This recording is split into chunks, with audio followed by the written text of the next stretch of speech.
علينا إنك أنت التواب الرحيم. اللهم إني أعوذ بك أن أضل أو أضل أو أزل أو أزل أو أظلم أو أظلم أو أجهل أو يجهل علي. وصلى الله وسلم على سيدنا مولانا محمد وعلى آله وصحبه. الحمد لله رب العالمين. بسم الله الرحمن الرحيم. وبسند متصل إلى الإمام أبو ياسر محمد بن علوي المالكي الحسني رحمه الله تعالى ونفعنا به وبعلومه في الدارين آمين. قال في كتابه مفاهيم يجب أن تصح بين نعمة البدعة وبئسة البدعة. Di antara ungkapan kalimat sebaik-baiknya bid'ah dan seburuk-buruknya bid'ah. Nikmat baik, bid'ah baik dan bid'ah buruk. Jemaah salat subuh yang dimuliakan Allah, pada pagi ini insyaallah kita akan melanjutkan kembali mengkaji kitab Mafahim Yajibu an tusahha, yang kitab ini ditulis oleh beliau Profesor Dr. Sayyid Muhammad bin Alawi al-Maliki al-Hasani yang berdomisili di kota suci Mekah. Kalau jenengan ke sana, jalan menuju sana namanya Syari' al-Maliki. Jalan apa? Al-Maliki. Tanya aja ke ini, ke Grab atau ke apa ini, online. Mau kemana? Syari' al-Maliki. Jalan apa? Al-Maliki. Nanti di sana ada pondok. Cuma tidak segampang di Indonesia untuk masuk ya. Tapi nama jalannya gampang diingat. Namanya Syari' al-Maliki. Beliau jauh sebelumnya itu sudah menulis sebuah karya yang fenomenal yang dikenal dengan nama kitab Mafahim Yajibu an Tusahha, pemahaman-pemahaman yang perlu untuk diluruskan. Karena kita tahu namanya kaum muslimin ini menangkap ilmu yang disampaikan dalam Al-Quran dan Hadis itu kemudian berbeda-beda. Tapi kalau hanya berbeda biasa nggak apa-apa, karena ikhtilaf ummati rahmatun. Perselisih perbedaan dalam umatku itu justru adalah rahmat, kata Rasulullah. Kalau ada perbedaan itu justru rahmat. Buktinya enak kalau ada perbedaan itu. Ketika jenengan punya wudu lalu kemudian bersentuhan dengan yang bukan mahramnya, itu kan menurut Imam Syafi'i kan batal. Bukan mahram itu batal. Mahram itu adalah orang yang haram dinikahi. Mahram siapa? Orang yang haram dinikahi. Siapa yang haram dinikahi? Ibu kita, anak kita, bibi kita, keponakan kita, ya, terus ke atas nenek kita, itu haram kita nikahi, itu mahram. Kalau bersentuhan dengan mahram, orang yang haram dinikahi itu enggak batal wudhunya. Tapi kalau bersentuhan dengan orang yang boleh dinikahi, itu batal wudhu. Imam Syafi'i gitu ya. Makanya kalau ada pertanyaan, masa sentuhan sama istri batal? Kalau istrimu udah jelas-jelas dinikahi gitu kok, ya berarti ya batal. Kan yang nggak batal itu yang nggak boleh dinikahi. Tapi ternyata dalam mazhab Maliki enggak juga ya. Mau mahram ataupun bukan mahram itu tidak membatalkan. Ya, kalau kembali ke ayatnya secara fair, memang kayak Allah itu mau menjelaskan apa? Wa in kuntum mardha aw ala safarin aw jaa ahadun minkum minal ghaiti aw lamastumun nisa falam tajidu ma'an fatayammamu sha'idan thayyibah. Allah itu kayak ya. Jangan nanti buka dalam tafsir Ar-Razi. Kata Allah, jika kalian itu musafir, jika kalian itu sakit, Otomatis orang sakit memungkinkan tidak bisa menggunakan apa? Air. Karena kata dokter tidak boleh pakai air dulu, ya. Nanti bisa berakibat semakin parah, semakin ini menurut dokter. Au ala safarin, atau kata Allah kalian berada dalam perjalanan. Orang dalam perjalanan itu kemungkinan gak dapat air. Mau kereta, mau pesawat. Terus auja ahadum minkum minal wa'id, atau salah satu di antara kalian itu datang dari toilet, dari kamar belakang. Berarti datang dari kamar belakang itu mewakili apa? Hadas kecil. Jika kalian hadas kecil.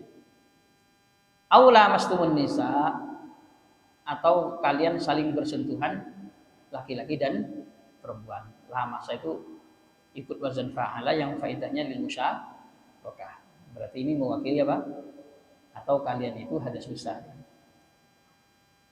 Terus falam tajidu ma'a, ternyata kalian tidak bisa mendapatkan air. Konsekuensinya apa? Fatayammamu sha'idan thayyiba. Maka kalian bertayamum dengan sha'id yang suci. Sha'id yang suci. Nanti sha'idnya juga beda.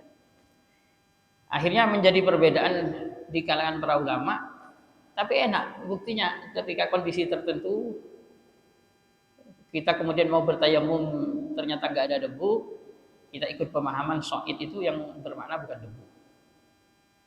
Ketika kondisi mendesak seperti orang wukuf, orang tawaf, orang sa'i yang susah sekali untuk apa? Untuk menghindari batal wudu, ya kita ikut yang dimaksud aula mastumun nisa. Itu bukan hanya menyentuh, tapi terjadi saling bersentuhan yang berarti dimaknai berhubungan suami istri. Kan memang perbedaan-perbedaan itu rahmat. Saya contohkan lagi. Dalam mazhab Syafi'i itu ada istilah air mustakmal. Dalam mazhab Malik enggak ada istilah air mustakmal. Dalam mazhab Syafi'i ada istilah air sedikit bersentuhan najis berubah ataupun tidak berubah bau, rasa dan warnanya sudah mutanajis. Tapi dalam mazhab Malik kalau tidak ada perubahan bau, rasa dan warnanya enggak apa? Enggak benar, enggak mutanajis. Dan mazhab Syafi'i bilang tidak mutanajis itu kalau airnya banyak, yang tidak berubah bau dan rasa dan warnanya. Sama-sama punya hujah, Cuma bagi kita dengan adanya perbedaan-perbedaan dari kalangan para ulama itu membuat kita menjadi nyaman. Karena dalam situasi bisa menggunakan ini kita pakai ini, dalam situasi yang lain tidak bisa kita pakai ini. Itulah yang dimaksud dengan perbedaan umatku adalah rahmat. Cuma sekarang terjadi kasus ada perbedaan yang menyebabkan pertikaian. Mesti itu salah. Pasti salah itu. Ada yang salah di situ, bukan rahmat itu. Ada perbedaan yang menyebabkan terjadinya apa? Pertikaian. Apa itu? Di antaranya ini, pemahaman tentang makna bid'ah. Sekarang kita uji nih, materi kita ini kita uji. Ada ungkapan kalimat bid'ah baik, ada bid'ah buruk. Lalu kemudian ada kalimat bid'ah dunia, bid'ah agama. Ya coba ya. Kita uji dua-duanya ini. Kita fair ya, fair. Jenengan boleh mengkritik saya, boleh apa saya. Kita harus fair. Enggak usah tutup-tutupan dalil. Pokoknya fair-fair aja. Berangkat dari mana hadisnya? Rasulullah itu cuma bilang begini kok Rasulullah. Kata Rasulullah, fa inna asdaqal hadis kitabullah. Kalau berbicara susunan kata, omongan, hadis, yang paling jujur itu adalah Quran. Kalamnya Allah, kitabullah yang paling otentik. Saking jujurnya kalau ada Quran dibaca, enggak pernah ada orang bilang Qurannya sahih enggak? Enggak ada. Qurannya sahih enggak? Karena sudah dibilangnya hadis yang paling jujur itu kitabullah. Di bawahnya kitabullah ada hadis. Nah, di bawahnya kitabullah apa? Ada hadis. Hadis sahih saja ulama ahli hadis nggak berani mengatakan 100% pasti benar. Padahal hadisnya sudah sahih. Hadis dhaif juga ulama nggak berani bilang 100% mesti salah. Kenapa? Karena itu kan permasalahan dari yang menyampaikan, yang meriwayatkan. Maka untuk menstatuskan hadis sahih itu 100% nggak berani, karena namanya manusia menyampaikan ada potensi kekeliruan, satu huruf dua huruf. Yang menurut kita itu dhaif, tidak berani kita salahkan 100%, karena tetap ada potensi apa? Benar. Maka ulama-ulama itu tetap hati-hati. Hadis dhaif ya, kamu jangan langsung bilang salah gitu ya. Silahkan kamu amalkan, terutama di dalam fadhailul a'mal. Karena bagaimanapun kan sudah dinisbatkan kepada Nabi. Cuma dalam perawi-perawi hadisnya ada kelemahan hafalan, ada kekurangan kedisiplinan. Itu bisa menyebabkan status hadis menjadi dhaif. Lalu Rasulullah melanjutkan hadisnya. Fa inna asdaqal hadis kitabullah wa khairul hadi hadi Muhammad. Ini hadis. Lalu Rasulullah bilang wa syarrul umur muhdatsatuha. Seburuk-buruknya perkara-perkara, muhdatsatuha itu perkara-perkara yang baru-baru. Jadi kira-kira gimana? Seburuknya perkara-perkara itu perkara baru-baru. Terus Rasulullah melanjutkan wa syarrul umur muhdatsatuha wa kullu muhdatsatin bid'ah. Perkara baru-baru itu namanya bid'ah. Baru, setiap perkara baru itu namanya bid'ah. Wa kullu bid'atin dhalalah, setiap yang bernama bid'ah itu sesat.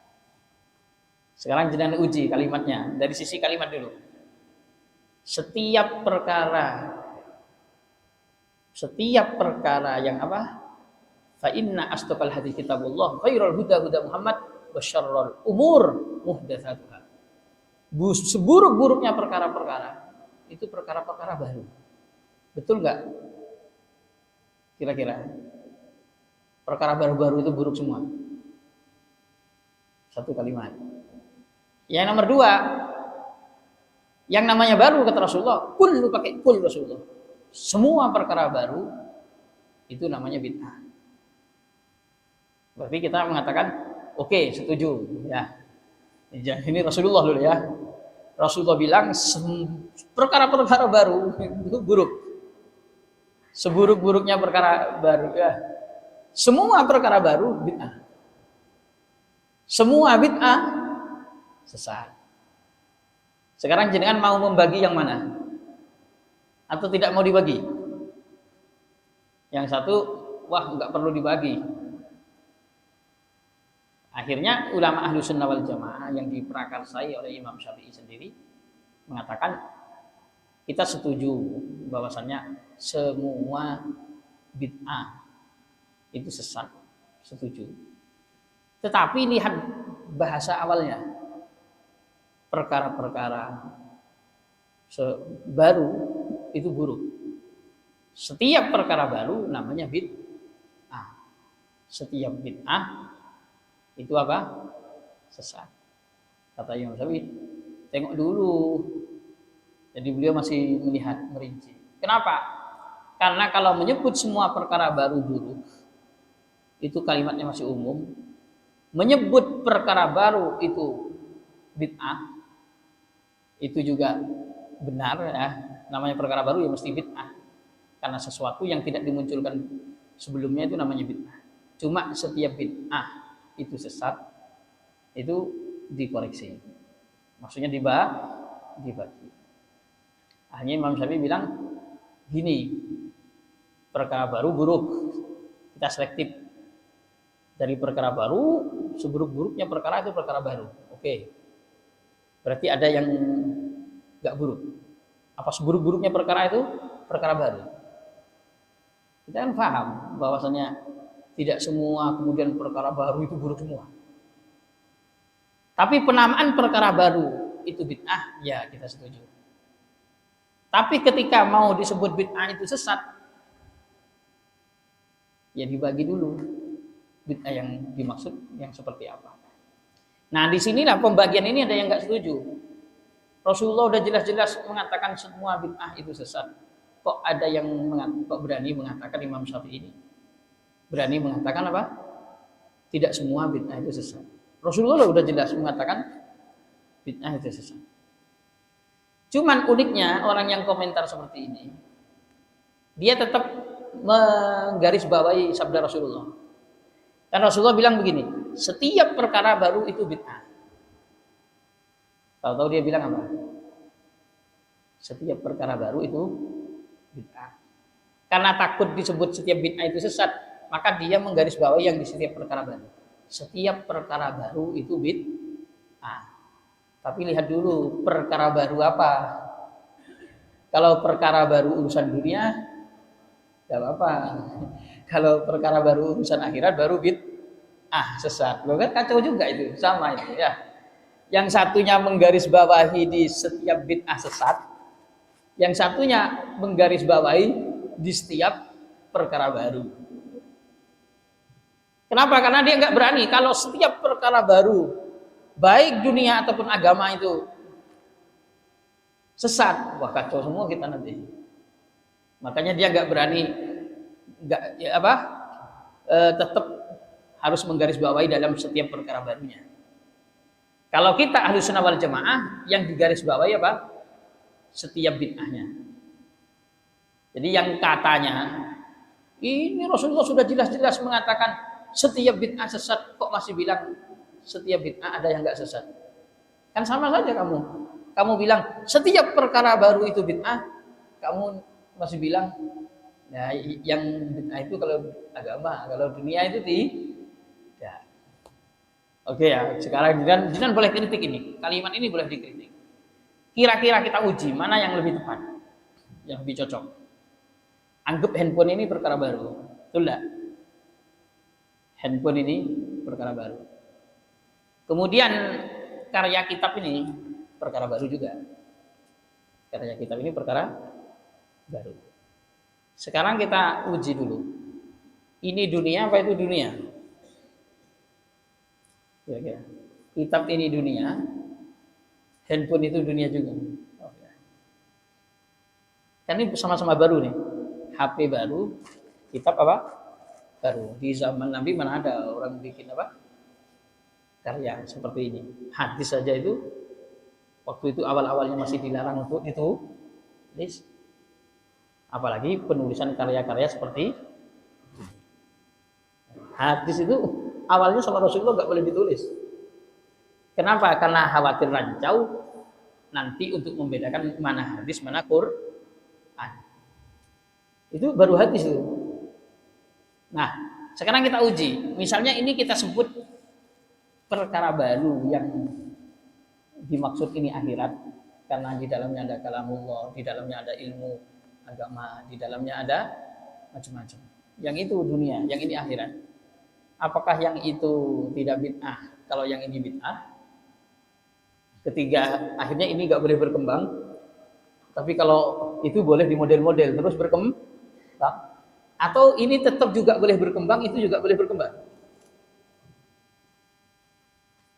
Ya Jinan, menurut Jinan kira-kira gimana? Sama kayak Quran. Saya Quran itu menyebut perkara baru betul. Masih ingat saya dari kecil itu. Saya tahu tulisan merah di Quran itu hanya satu dulu kecilnya. Wal yatalattaf. Quran yang dulu kok ada ditulis warna merah. Itu zaman kita yang tua-tua ini. Tahunya cuma satu. Wal yatalattaf. Yang ada dalam surat Kahfi bagian tengah. Tahu-tahu bermunculan sekarang Quran. Warna merah, warna coklat, warna apa. Ternyata itu menandai ilmu tajwid. Yang ini qalqalah, yang ini ihfa, yang ini. Terus tambah keren lagi, bermunculan Quran dengan menggunakan pena. Ngaji pakai pena. Ngajinya pakai pena. Ini kira-kira cara bacanya gimana? Maka ditunjuklah kalimat tersebut dengan pena yang ada baterainya ini. Nah, maka pena ini akan bersuara. Innalladzina. Oh, cara bacanya begini. Ya, kita niru. Jadi nirunya niru pena. Subhanallah. Lama-lama berkembang ke handphone, ke ini macam-macam. Menurut dengan perkembangan ini perkembangan baru dalam urusan akhirat, apa perkembangan baru dalam urusan dunia? Coba aja pikirin. Kita harus fair. Kalau memang yang dimaksud perkembangan urusan dunia itu boleh berkembang seenaknya, bahaya nanti. Boleh urusan dunia boleh berkembang. Yang penting urusan akhirat jangan sampai berkembang. Kacau balau kalau kayak gitu memahaminya. Coba sekarang pakaian nih, baju. Baju ini dunia apa akhirat? So, baju ini urusan dunia apa urusan akhirat?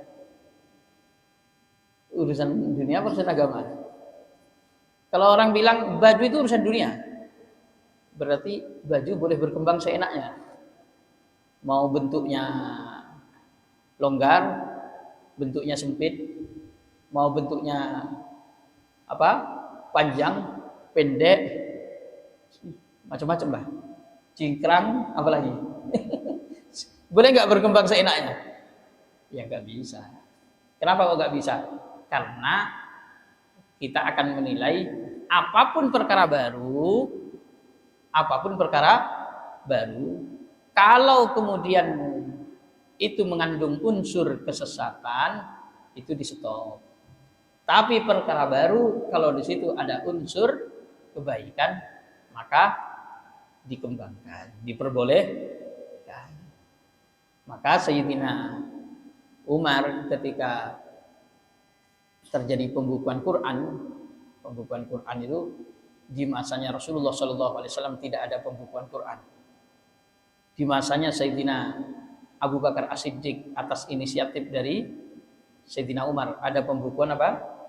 Quran. Ketika Al-Quran selesai dibukukan, apa? Mulai dari sebelum selesai dibukukan, apa komentarnya Sayyidina Umar? Kata Sayyidina Umar, wallahi huwa khair. Demi Allah, sumpah Sayyidina Umar. Sayyidina Abu Bakar tuh gak berani. Fa kaifa af'alu ma lam yaf'al bihi Rasulullah. Kata Sayyidina Abu Bakar, bagaimana saya mau melakukan sesuatu yang tidak pernah dilakukan Rasulullah? Sayyidina Umar meyakinkan, wallahi hadza khair. Wallahi huwa khair. Demi Allah, membukukan Quran ini Abu Bakar meskipun tidak pernah dilakukan Rasulullah, baik. Sumpah sampai Sayyidina Abu Bakar. Kenapa Sayyidina Abu Bakar itu digelari sirrul wahyi? Rahasia apa? Wahyu. Mulai dari dulu Sayyidina Umar itu, kalau ada sesuatu itu feelingnya kok sama dengan wahyu. Kenapa dapat gelar apa? Sirrul wahyi. Nah, Sayyidina Umar punya feeling, punya firasat. Kalau Quran tidak dibukukan, dibiarkan hanya berjalan di atas para penghafal Quran tanpa ada kertas yang ditulis, dikhawatirkan Quran itu menjadi sia-sia.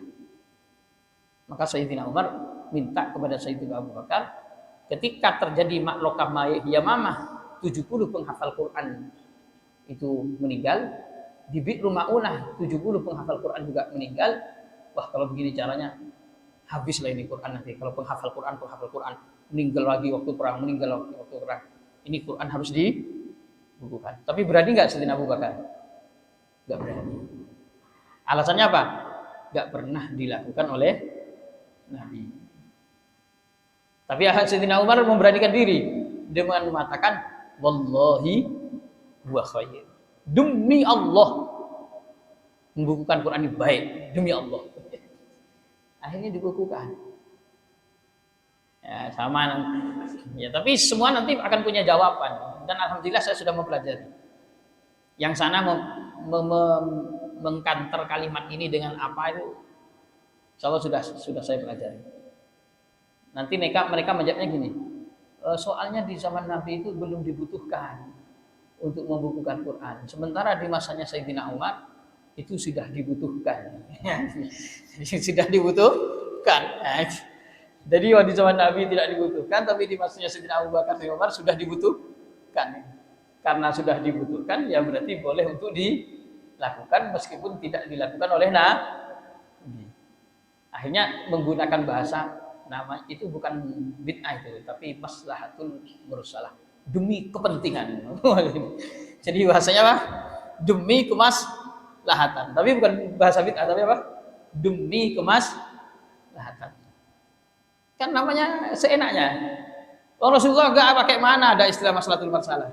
Masalahnya di sini. Pokoknya semua perkara baru itu apa? Bid'ah. Setiap bid'ah itu berarti sesat. Ya, ini kita harus fair dulu ya. Ini dari sisi kalimat, Jangan boleh mengkritik. Boleh mengkritik. Nah, sekarang kita baca karyanya beliau Sayyid Muhammad ibn Alawi al-Maliki. Wa inna minal ad'iya ulaika alladziina yunsibuna anfusahum ila salafis shalih. Ingat loh ya, ini kita tidak boleh menyebut ormas, tidak pernah boleh menyebut kelompok, tapi kita menyebut pemahaman. Karena judul kitabnya apa? Mafahim jadi bu'an tusoha. Siapapun kita. Kata Sayyid Muhammad, sesungguhnya dari para dai-dai ada yang menisbatkan dirinya kepada salafus sholeh. Ya, pokoknya ada dai itu, kata Sayyid Muhammad, yang menisbatkan dirinya kepada salafus sholeh. Tapi jangan menyebut inilah enggak. Pokoknya ada orang yang menisbatkan diri apa? Pada salafus sholeh. Faqamu yad'una ila salafiyah fi hajmiyah juhala wa asabiyah umya wa biuqul aqimah wa afham saqimah wa sudur dayyiqah tuharib kull jadid wa tunkir kull mukhtara' mufid bid'wa annahu bid'ah. Lalu kemudian ia berdiri tegak menisbatkan diri dengan harus sesuai dengan salafus soleh, menyerang orang yang dianggap bodoh dengan cara yang bodoh, fanatik buta, kemudian pemahaman yang sakit, yang buruk, kemudian dada yang sempit. Dia memerangi ini bukan perang fisik, tapi dia memerangi setiap perkara baru, mengingkari setiap sesuatu yang dibikin-bikin meskipun itu berfaedah dengan ungkapan kalimat ini bid'ah. Jadi ada kayak gitu ya. Wa anna kullu bid'atin dhalalah. Dan melanjutkan, pokoknya mau bermanfaat, mau berfaedah, mau baik, mau apa saja, semua bid'ah itu intinya sesat. Dunat tafriq baina anwa'il bid'ah, tanpa membeda-bedakan di dalam beraneka ragam jenisnya bid'ah. Ini ada sekelompok yang seperti itu. Ma'an ruh syariat al-islamiyah tujibu alaina an numayyiz baina anwa'il bid'ah. Padahal ruh syariat Islam itu kan mengharuskan kita untuk membeda-bedakan memang. Ruh syariat Islam itu kita harus membedakan. Kenapa? Inna minha al-bid'ah hasanah wa inna minha al-bid'ah sayyi'ah wa hadza ma yakadil aqlun nayyir wan nadhru saqib.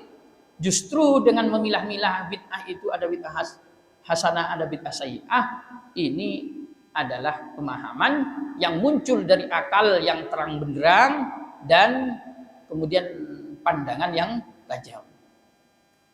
Justru begitu katanya Syekh Muhammad ibn al-Maliki. Ini ya makanya saya kenapa kok saya mau sampaikan ini. Saya sesuai dengan kitabnya, tapi jenengan kan boleh tadi saya sampaikan untuk mengkritisi. Meskipun tidak semua kemudian perkara baru ini baik aja ya, tengok dulu ya. Tolak ukurnya baik itu seperti apa. Nanti kan ada standar dalam syariat itu. Wa hadza ma haqahu ulamaul usul min salafi hadil ummah radhiyallahu anhum. Justru pembagian bid'ah, ada bid'ah hasanah, bid'ah sayyi'ah ini adalah yang ditahqiq oleh para ulama-ulama usul dari ulama-ulama salaf umat ini, kal Imam Al-Izz Ibn Abdissalam, seperti Imam Izzuddin bin Abdissalam, wan Nawawi dan Imam An-Nawawi, was Suyuti dan Imam Suyuti, wal Mahalli dan Imam Al-Mahalli, wa Ibnu Hajar dan Imam Ibnu Hajar, termasuk Imam Syafi'i. Subhanallah. Justru ini cerdas justru. Kalau membagi bid'ah itu justru cerdas. Kenapa? Karena tidak mungkin orang berada di dunia ini lalu kemudian tidak ada perkembangan, itu sesuatu yang tidak mungkin. Jenengan tahu nggak di daerah Babat, Lamongan, insya Allah, dekat dengan Pondok Langitan, ada orang bangun masjid, ya, bangun apa? Masjid. Orangnya soleh luar biasa, bangun masjid soleh betul. Kemudian atapnya itu pakai jerami-jerami, tiangnya pakai pohon, nggak ada dindingnya. Kemudian bagian bawahnya itu pakai pasir. Ada orang kaya, ada orang manapun mau bantu beliau untuk dibuatkan pernak-pernik lampu, mau dibantu marmer, keramik, beliau nolak. Tapi bahasanya enak sekali. Udah bilang, saya ingin menikmati suasana di zaman Nabi. Jadi nggak pernah, dan tidak mengkritisi masjid lain yang pakai lampu, yang pakai kipas angin, yang pakai marmer, yang pakai karpet, apalagi pakai AC. Pokoknya beliau nggak mengkritisi orang. Cuma beliau, saya ingin menikmati suasana di zaman Nabi. Dan bisa persis dengan Nabi gimana? Coba hadisnya gini. Al-busaqu fil masjid khati'atun wa kaffaratuha dafnuha. Kata Rasulullah, meludah di masjid itu sebuah dosa. Untuk melebur dosanya, maka ludahnya itu harus ditanam, dikubur. Betul-betul bisa. Meludah di masjid, tuh. Wah, dosa ini. Tinggal diambilin tanah, di atasnya tutup, ditenggelamkan. Coba itu praktekkan di sini. Ludah kamu di karpet ini. Terus pakai hadis itu. Meludah di masjid itu dosa. Pelebur dosanya adalah dengan menguburnya. Dimarahi sama jamaah. Lalu udah di karpet, katanya melebur dosanya pakai mengubur, ambil tanah atau masjidnya digali, rusak karpet sama keramiknya. Akhirnya lo memahami hadis jangan letterleg gitu, tapi pahami substansinya, katanya itu. Rasulullah bilang mengubur itu maksudnya membersihkan. Lah iya, tapi kan kalimatnya mengubur bukan membersihkan. Makanya kita jangan semerta-merta karena kalimat itu kemudian seperti itu kemudian kita langsung dikembalikan ke kalimatnya tanpa memahami substansi. Saya terus terang. Kawan-kawan tadi ini ada berapa? Ada 6 yang nggak ikut. Tadi dari sana saya jalan kaki sekali-kali ya, jalan kaki. Berapa kilo tadi itu jalan kaki? Bisa nggak disebut jalan kaki dari sana ke sini sebagai sebuah olahraga? Kalimat olahraga itu kan umum. Maka bisa jalan kaki, bisa bersepeda, bisa bermain bola, bulu tangkis, bola sepak, bola apa saja. Tapi kalau orang tuanya bilang, "Nak, ayo olahraga." Kemudian anaknya, "Iya Pak, saya mau olahraga." Orang tuanya bawa bola, kemudian tenis, kemudian dibawanya alat. Lalu kemudian anaknya bawa bola sepak. Kira-kira anak ini salah nggak? Karena nggak niru bapaknya itu. Padahal sama substansi, sama-sama sebuah olahraga. Yang membedakan adalah bentuknya. Ini kan harus hal kayak begini harus dipahami dengan disiplin ilmu pengetahuan. Kalau enggak, wah masalah semua. Nanti dalam agama Islam ini ruhus syariah. Justru yang difahami oleh para ulama itu seperti itu. Saya ingat contoh itu aja, kiai itu tadi disumbang apa saja enggak mau. Enak ada seorang Arabi masuk ke masjid, tahu-tahu kencing di dalam masjid. Rasulullah suruh ambil 1 timba air, tuang. Selesai. Sekarang coba ada orang kencing di tengah-tengah masjid, ambil 1 timba air, tuang. Selesai Pak, bermasalah? Bermasalah, soalnya kencingnya semakin kemana-mana. Kalau dulu dituang di atas, airnya Sab. Makanya disitulah pentingnya memahami redaksi. Sekarang ada yang mengatakan, ya kan Rasulullah udah bilang kul, semua bid'ah itu apa? Sesat. Kenapa kok harus dibagi? Coba di Quran. Di Quran aja langsung kita uji dengan Quran. Di Quran itu Allah menyebut begini. Wa ja'alna minal ma'i kulla syai'in hayy, dan kami menjadikan dari air semua sesuatu